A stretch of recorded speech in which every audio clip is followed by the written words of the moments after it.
petit, c'est ainsi qu'on grandit. Yeah, yeah. Doni, ça devient beaucoup.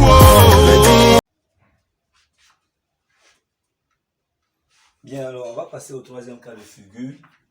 Troisième cas de figure, ici, nous avons la position. Là, nous connaissons la hauteur de l'objet et sa position. Alors nous avons l'objet AB, un objet AB et sa hauteur sont connus. Deuxième information, nous connaissons l'image correspondante à cet objet.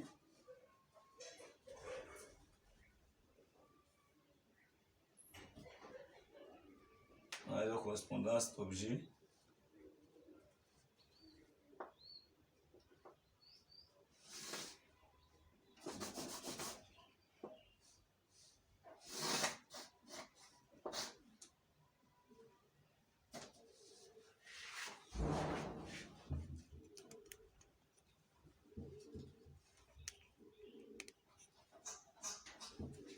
Nous avons l'image correspondant à cet objet.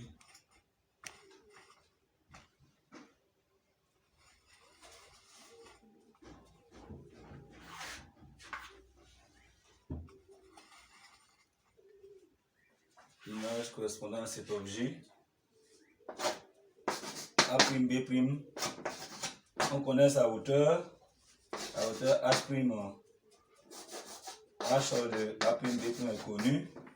La hauteur de l'objet H de AB également est connue. Nous connaissons également troisième information.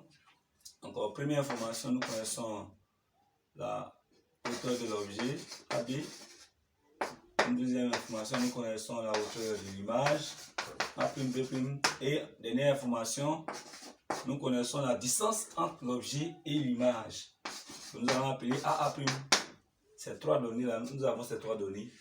Alors, à partir de cela, on nous demande de construire, de déterminer la position de la lentille, de placer le centre optique O, de pouvoir déterminer également la position des foyers, objets F et F', et d'en déduire la distance focale. Voilà l'exercice qui nous est proposé.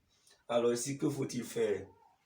Il faut tracer d'abord, premièrement, le rayon incident. Nous savons que le rayon incident passant par B et le centre optique n'est pas dévié. Cela veut dire que les trois points B, O et B' sont alignés.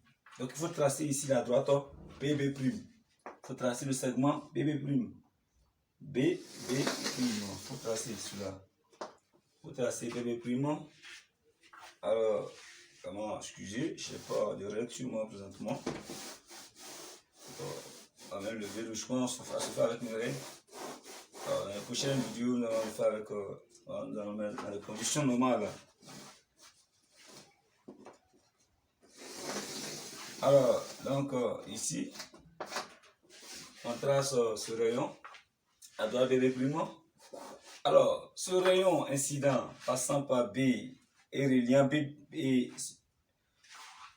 ce rayon lumineux passant reliant le point B, B', le point objet image, va couper l'axe optique en un point. Ce point n'est rien d'autre que le centre optique O.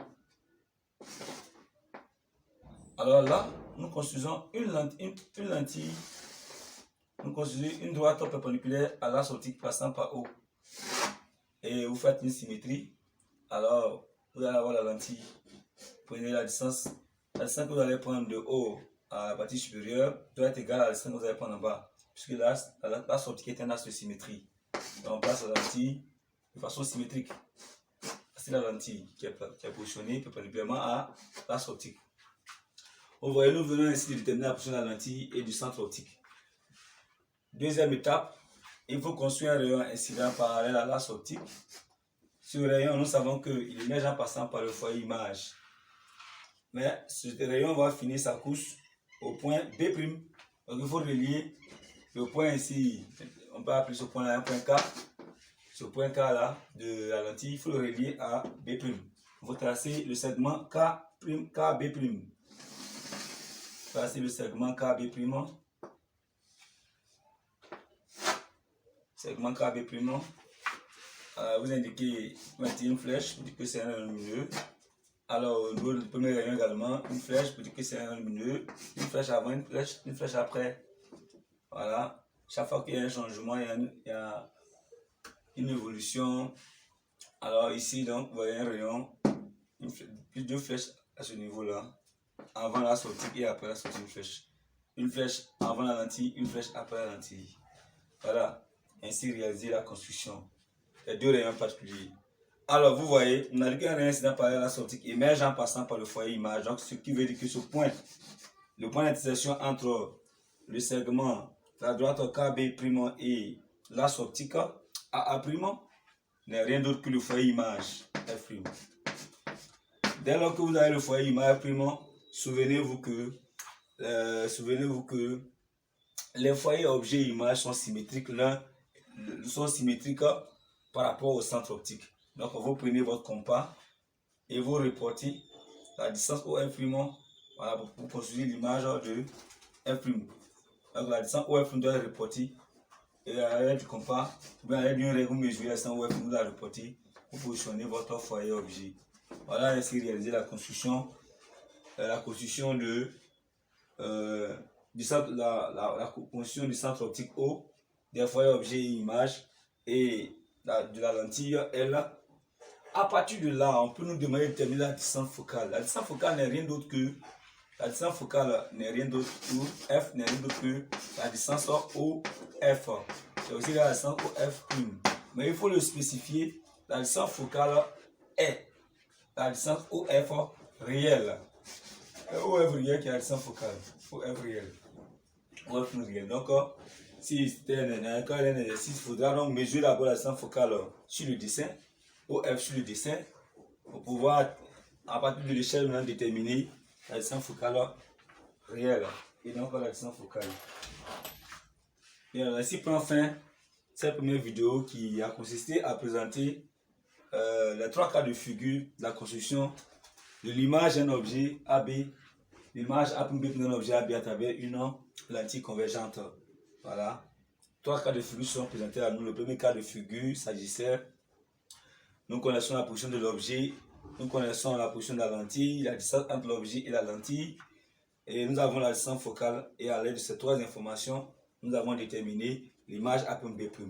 Deuxième cas de figure, nous avons donné la position de l'image, la distance focale de la lentille et la distance entre l'objet, entre la lentille et l'écran, ou entre la lentille et l'image. Avec ces trois données, nous avons déterminé la position de l'objet AB.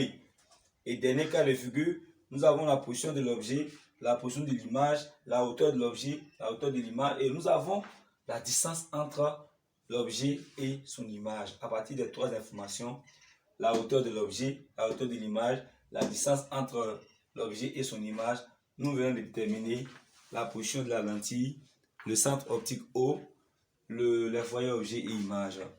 Alors, à plus. Alors, au revoir et à bientôt pour la prochaine vidéo.